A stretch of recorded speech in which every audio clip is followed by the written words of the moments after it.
Ya a las 19:29, usted habrá tomado seguramente nota de lo que ha sucedido en los últimos días en la primera vuelta electoral de Brasil. El fuerte peso que han tenido las iglesias evangélicas en el resultado electoral que favoreció por amplia diferencia en esa primera vuelta a Jair Bolsonaro. No es que esto sea una novedad, se sabe que en Brasil las iglesias evangélicas son un poder. Manejan cifras multimillonarias que se contabilizan en cientos de millones de dólares año a año. Manejan medios de comunicación, televisión, diarios, revistas, etcétera, y tienen una enorme influencia en la opinión pública. Pero no deberíamos sorprendernos de que esto suceda en Brasil y prestarle atención a que en la Argentina, de alguna manera, está comenzando a trazarse un derrotero similar. Está en línea nuestra colega de la revista Noticias, Giselle Leclerc. ¿Cómo estás, Giselle? Buenas noches. ¿Cómo te va? Hola, Ricardo. Buenas noches. ¿Cómo estás? Muy bien, muy bien. Bueno, está más o menos planteado el tema, ¿no? Está bien, no tienen las iglesias evangélicas el enorme peso que tienen en Brasil, pero acá han comenzado a hacerse sentir también, ¿no? Exacto. Vos sabés que nosotros acá en la revista empezamos a prestar atención a las iglesias evangélicas cuando fue el debate por el tema del aborto. Ajá. Ahí notamos que las iglesias evangélicas habían hecho un lobby particular y distinto al de la Iglesia Católica, con mucho poder, porque tenían territorio, tenían mucha gente, fueron las iglesias que más movilizaron gente a la calle, y ahí fue la primera vez que dijimos, bueno, a ver qué pasa acá. Y enseguida empezó a crecer lo que pasaba en Brasil, nos empezaron a llegar las noticias, por eso terminamos haciendo esa investigación sobre lo que sucede en Argentina, que si bien tiene algunos nexos con lo que pasa en Brasil, tiene particularidades.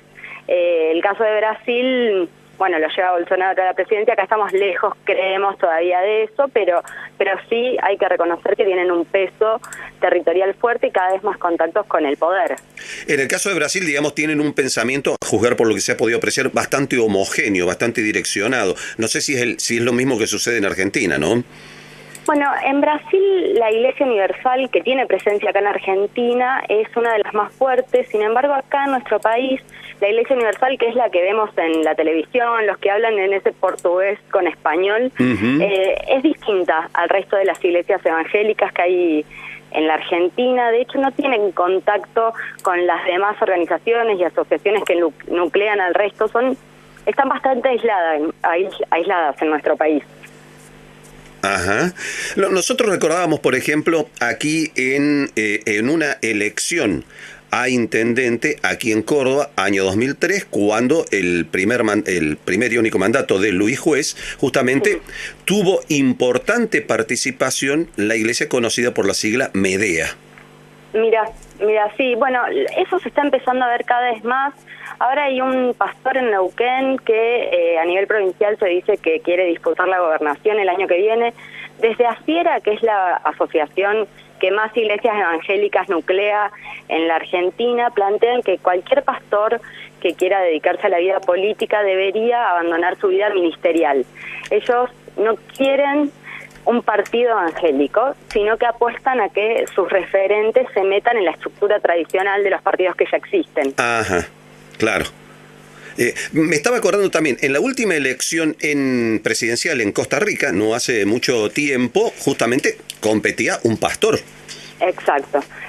Bueno, yo me junté con varios pastores y ellos ponen todo el tiempo el ejemplo de Costa Rica, porque si bien no ganó, estuvo muy cerca, como ejemplo de cómo a nivel regional esta es una religión que cada vez está teniendo más permeabilidad en las estructuras más altas del poder, y aspiran a que en Argentina pase algo similar.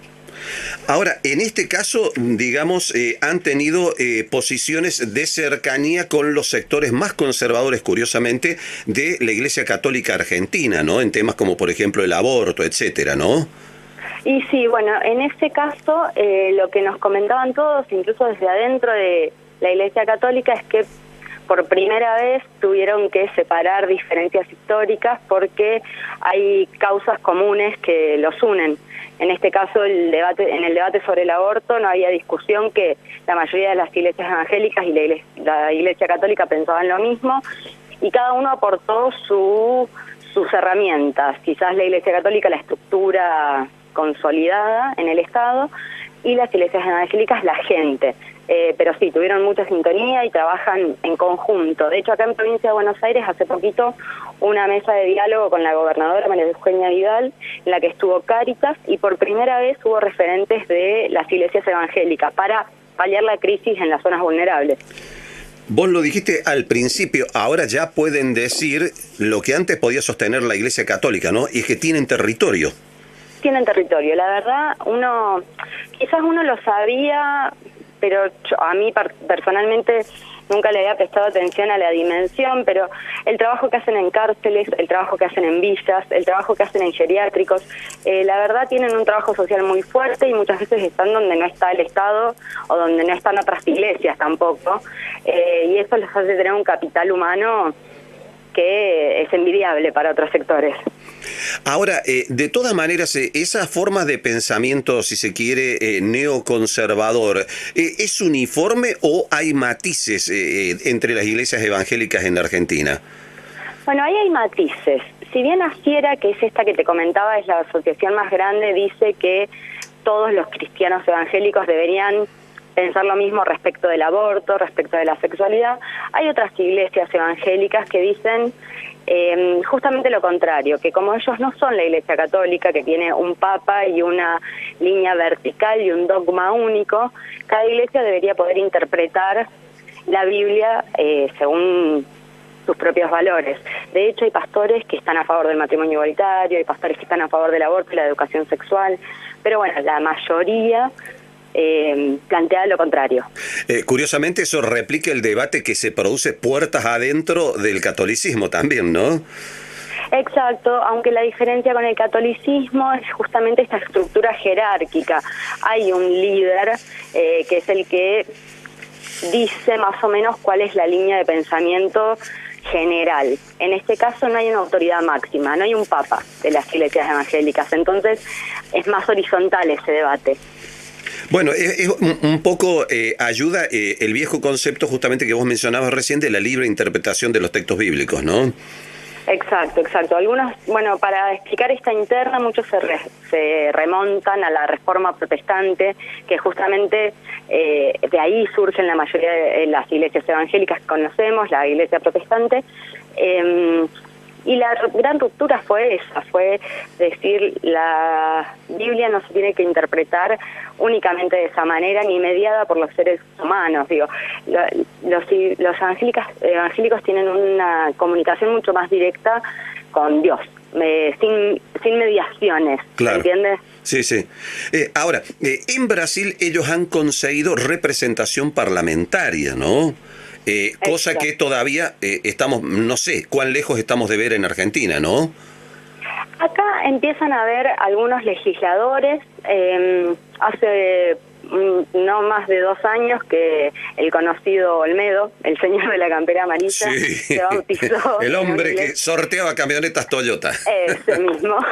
Ese mismo se bautizó y ahora es miembro de una iglesia evangélica. Cynthia Houghton fue una de las primeras en acceder a una banca y de sentirse ser parte, ser fiel de una iglesia evangélica.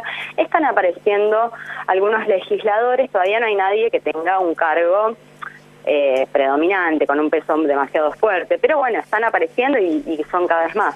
¿Y tienen llegada, digamos, a los estamentos de gobierno? Más allá de lo que vos señalabas recién de la llegada a Desarrollo Social, a Carolina Stanley, ¿no? Bueno, algo que nos contaban varios pastores es que particularmente Mauricio Macri, que él no es un católico tradicional, si se quiere, siempre fue permeable escuchar cosas distintas al catolicismo. Entonces, cuando era jefe de gobierno acá en Buenos Aires, incluso siendo candidato a jefe de gobierno, él fue a un montón de reuniones, se reunió durante años estando en la ciudad de Buenos Aires con pastores y conversaba muchas horas. Al parecer tiene una sintonía que no significa que se identifique, pero sí hay algunos puntos en común. Bueno, claro, lo que pasa es que Mauricio es medio hoyo, ¿no? Claro, él siempre muestra esta cosa alternativa, o sea, de ahí, y entre otras cosas, debe ser mucho más profundo, pero su pelea o su enfrentamiento con Francisco, un poco, entre otras cosas, tiene que ver con eso. Él es más desestructurado y puede aceptar una armonizadora que vaya a limpiar la Casa Rosada o charlar con... Perdón, quiero el nombre de la armonizadora porque me parece que no tuvo mucho éxito. Y parece que no tuvo éxito, no sé si la habrá cambiado. Hay empresas que son superiores a los más dotados aún. Puede ser, puede ser. Bueno, pero no sería nada extraño en medio de todo que en una próxima campaña electoral, y no estamos muy lejos de una, el año próximo, comiencen a emerger algunos detalles vinculados con esto, ¿no? Yo no tengo dudas, la verdad, no sé si necesariamente va a aparecer un partido, un candidato que diga soy pastor o era pastor, pero sí los vínculos con el poder son cada vez más fuertes y no tengo dudas que van a tener un peso diferente al que vienen teniendo en los últimos años. Sí, no lo dudo, no lo dudo. Giselle Leclerc, gracias por habernos atendido, un beso y hasta la próxima. Muchísimas gracias, Ricardo, un beso grande.